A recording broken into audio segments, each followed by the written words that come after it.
በስመ አብ ወወልድ ወመንፈስ ቅዱስ አሐዱ አምላክ አሜን።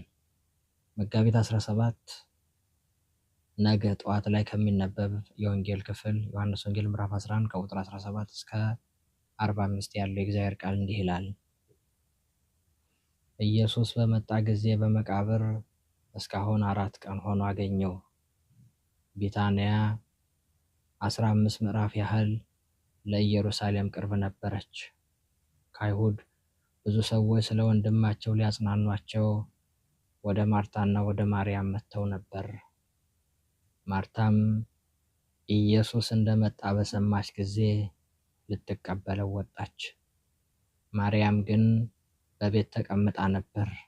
ማርታም ኢየሱስን ጌታ ሆይ፣ አንተ በዚህ ኖረህ ቢሆን ወንድሜ ባልሞተም ነበር።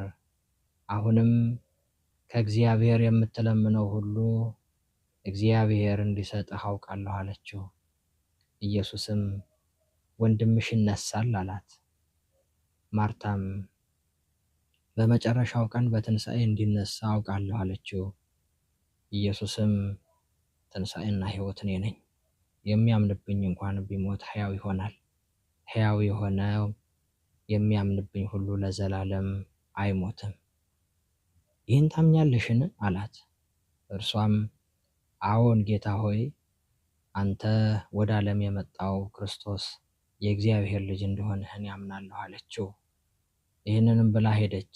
እህቷ ማርያምን በስውር ጠርታ መምህሩ መጥቷል፣ ይጠራሽማል አለቻት።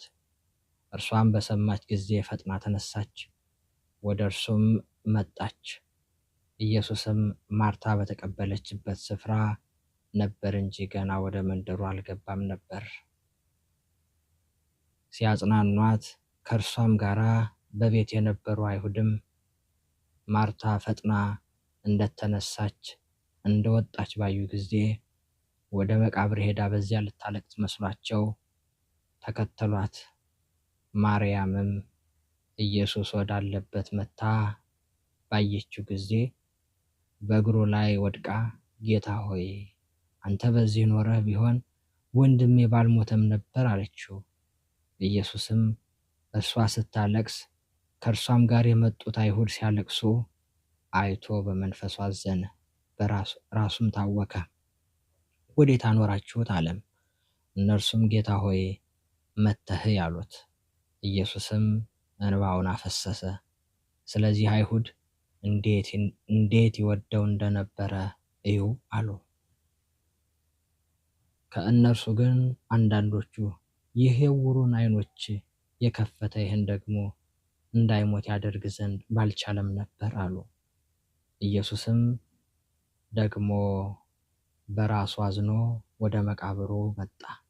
እርሱም ዋሻ ነበረ፣ ድንጋይም ተገጥሞበት ነበር። ኢየሱስ ድንጋዩን አንሱ አለ። የሞተውም እህት ማርታ ጌታ ሆይ ከሞተ 4 ቀን ሆኖታልና አሁን ይሸታል አለችው።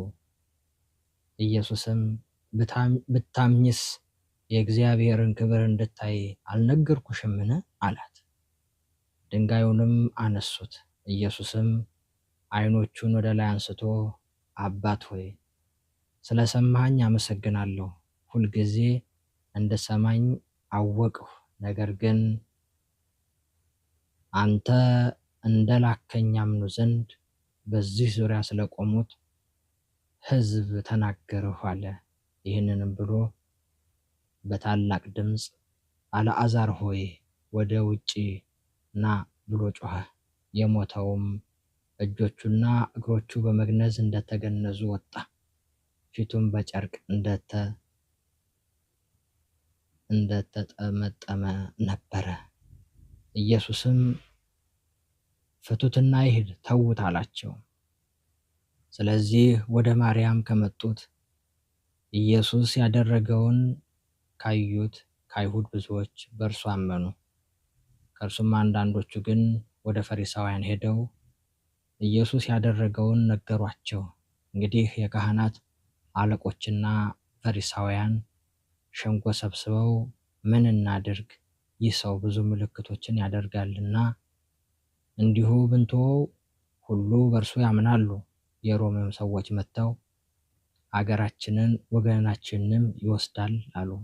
በዚያም ዓመት ሊቀ ካህናት የነበረ ቀያፋ የሚሉት ከእነርሱ አንዱ እናንተ ምንም አታውቁም፣ ሕዝቡም ሁሉ ከሚጠፋ አንድ ሰው ስለ ሕዝቡ ይሞት ዘንድ እንዲሻልን አታስቡምን?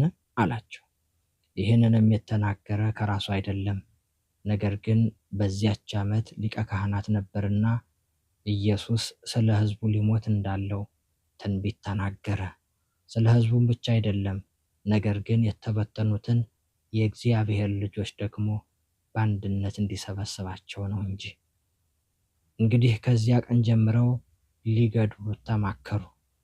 ከዚያ ወዲያም ኢየሱስ በአይሁድ መካከል ተገልጦ አልተመላለሰም። ነገር ግን ከዚያ በምድረ በዳ አጠገብ ወዳለች ምድር ኤፍሬም ወደምትባል ከተማ ሄደ።